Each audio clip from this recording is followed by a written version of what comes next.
Hello friends, నమస్తే. Welcome to cook with Pramod. Bachelor style మామిడికాయ పప్పు చేయమని చాలామంది అడుగుతున్నారండి. సో చేశాను. ఇదైతే ప్రెషర్ కుక్కర్ వాడకుండా చేసింది.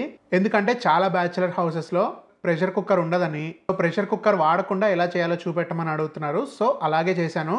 ఇంకా ఏమాత్రం లేట్ చేయకుండా స్టార్ట్ చేసేద్దాం. కానీ దానికంటే ముందు మీరు కనుక మా ఛానల్ ఇంకా సబ్స్క్రైబ్ చేసుకోకపోతే వెంటనే సబ్స్క్రైబ్ చేసుకొని పక్కనే ఉన్న బెల్ ఐకాన్ ఆన్లో పెట్టుకోండి. అండ్ వీడియో నచ్చినట్లయితే లైక్ చేయడం మాత్రం అస్సలు మర్చిపోవద్దు. Let's get into the video. First అరకప్పు కందిపప్పు తీసుకోవాలి. మెజరింగ్ కప్ అండి ఇది.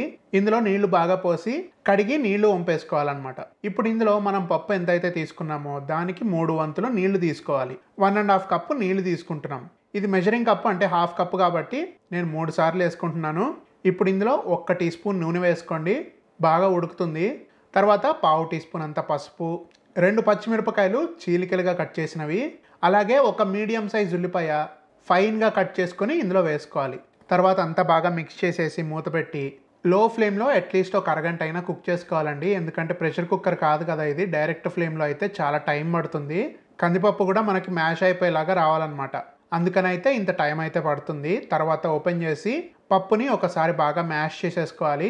గరిటెతో కానీ ఆలు మ్యాషర్తో కానీ మ్యాష్ చేసేసుకోవచ్చు. ఇప్పుడు ఒక మామిడికాయ ఇలా చిన్న ముక్కలుగా కట్ చేసుకుని ఇందులో వేసుకోవాలి. తర్వాత మళ్ళీ 1 కప్పు నీళ్లు పోసుకోవాలి. అంటే ఒక 200 ml వాటర్ అండి. తర్వాత అంతా కూడా మళ్ళీ ఒకసారి మిక్స్ చేసేసి మూత పెట్టి మళ్ళీ ఒక 10 నిమిషాలు మీడియం ఫ్లేమ్లో కుక్ చేసుకోవాలి. మనం మామిడికాయ ముక్కలు వేసాం కదా, ఆ ముక్కలు కూడా బాగా మ్యాష్ అయిపోతాయి ఇప్పుడు. సో అంతా ఒకసారి మిక్స్ చేసేసుకుని 1/2 టేబుల్ స్పూను కారం వేసుకోవాలి. 1/2 టేబుల్ స్పూన్ అంటే ఒక 1.5 టీ స్పూన్ అనుకోండి. కొంచెం కారం ఎక్కువే పడుతుంది ఎందుకంటే పులుపు కదా. సో ఉప్పు కారాలు కొంచెం ఎక్కువే పడతాయి. తర్వాత ఇప్పుడు అంతా కూడా బాగా మిక్స్ చేసేసుకోవాలి. ఇలా ఒక 2 నిమిషాలు కుక్ చేసుకుని కాస్త పోపు పెట్టుకుందాము.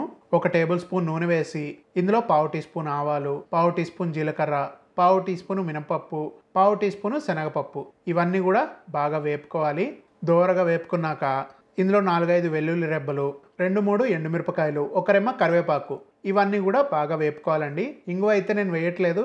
ఈ పర్టికులర్ పప్పులో ఇంగువ అయితే నాకు ఎక్కువ ఇష్టం ఉండదు. ఎందుకంటే మామిడికాయ పులుపుతోనే టేస్ట్ అంతా బ్యాలెన్స్ అవ్వాలి కాబట్టి నాకు ఇంగువ ఫ్లేవర్ ఇందులో నచ్చదు. మీకు కావాలంటే వేసుకోవచ్చు. తర్వాత ఈ పోపు అంతటిని పప్పులో కలిపేసి అంతా మిక్స్ చేసేసి ఫైనల్గా ఉప్పు వేసుకోవాలండి. ఎందుకంటే ముందు పల్చగా ఉండొచ్చు పప్పు, అప్పుడు దానికి తగ్గట్టు వేసేస్తాం ఉప్పు. సో ఎక్కువైపోతుంది. ఇలా లాస్ట్లో వేస్తే ఏంటంటే పప్పు ఉండే చిక్కదనాన్ని బట్టి చూసుకొని వేసుకోవచ్చు. కాబట్టి లాస్ట్లో వేస్తున్నాను ఉప్పు నేను. ఇప్పుడు అంతా కలిపేసుకుని 1-2 నిమిషాలు అలా కుక్ చేసుకుని తీసి సర్వ్ చేసేసుకోవచ్చు. వడియాలు అప్పడాలు కూడా ఏం అవసరం లేదు. జస్ట్ ఈ పప్పు అన్నం కలుపుకొని తింటుంటేనే చాలా చాలా బాగుంటుంది. చిన్నప్పటి నుంచి నాకు ఎంతో ఇష్టమైన పప్పు ఇది. మామిడికాయలు కూడా సంవత్సరం అంతా దొరుకుతున్నాయి కాబట్టి మీరు కూడా సింపుల్గా చేసేసుకోవచ్చు. బ్యాచిలర్స్ అనే కాదు, ఫ్యామిలీస్ కూడా చేసుకోవచ్చు. చాలా చాలా బాగుంటుంది. వీడియో కనుక నచ్చితే కంపల్సరీ ఒక లైక్ ఇచ్చి మీ ఫ్రెండ్స్కి ఫ్యామిలీ మెంబర్స్కి షేర్ చేయండి. అండ్ ఛానల్ సబ్స్క్రైబ్ చేసుకోకపోతే ఇలాంటి మరిన్ని వీడియోస్ కోసం ఛానల్ని సబ్స్క్రైబ్ చేసుకోండి. అండ్ పక్కనే ఉన్న బెల్ ఐకాన్ని ఆల్లో పెట్టుకోండి. మరో మంచి రెసిపీతో మళ్ళీ కలుద్దాం. See you in the next video.